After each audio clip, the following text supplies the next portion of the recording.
Chapter 15, The Science Fair. The science fair was on Saturday. It didn't seem fair that we had to go to school on a Saturday, but our teachers said it was the only way everyone could see all the projects.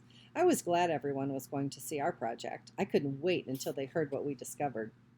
Melody and I taped our posters on the wall. Our largest poster said, "Feed your plant soda for optimal growth." I had drawn a picture of a pea plant and a bottle of ginger ale next to it. We hung that one right in the middle. We put our plants on the table with a carton of milk, a bottle of soda, a cup of orange juice, and a watering can. The plants were very small and scrawny. They didn't look anything like my drawings.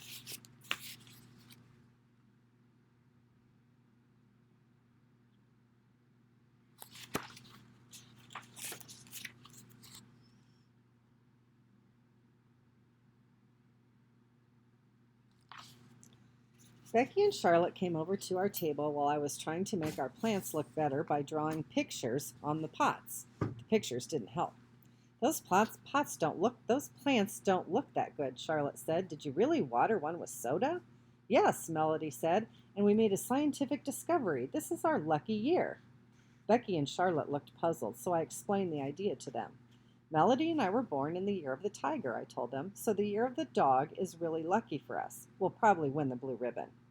"But I'm the same age as you," Becky said, "so I was born in the year of the tiger too. So that means I'm just as lucky as you are. Maybe we'll win the blue ribbon."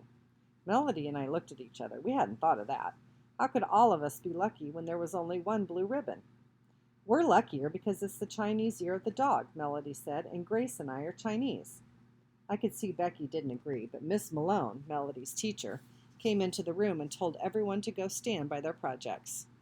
"We're ready to start judging the science fair," Miss Malone said, "and this year we're especially lucky.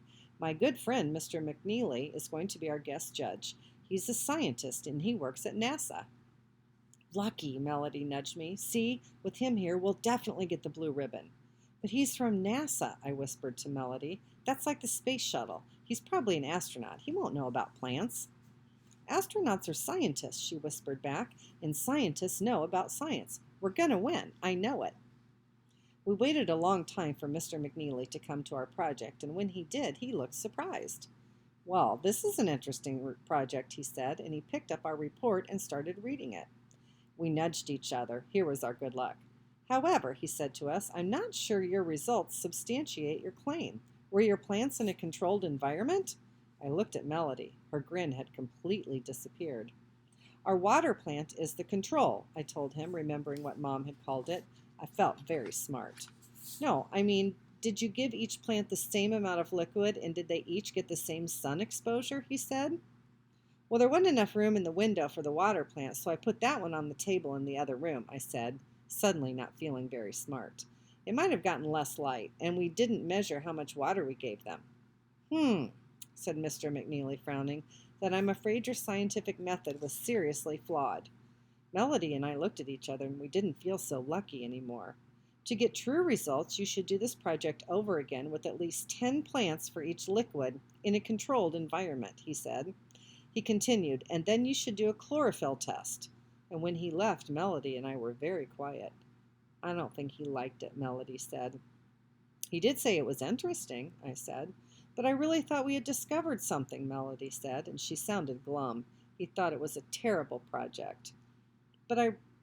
He didn't say it was terrible," I said. "He said we were seriously flawed," Melody said. "That scientists talk for terrible." We sat down at our table, depressed. The science fair that had been so colorful and thrilling an hour ago was now gray and dull.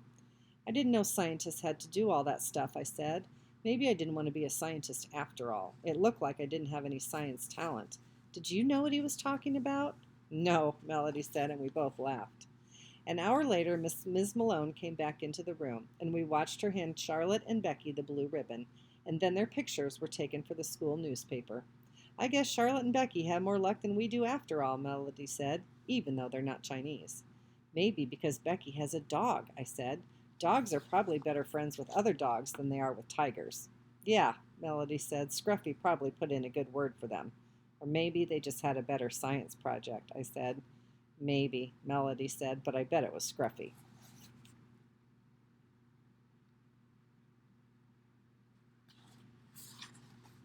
The next chapter is called Dreaming of Dorothy.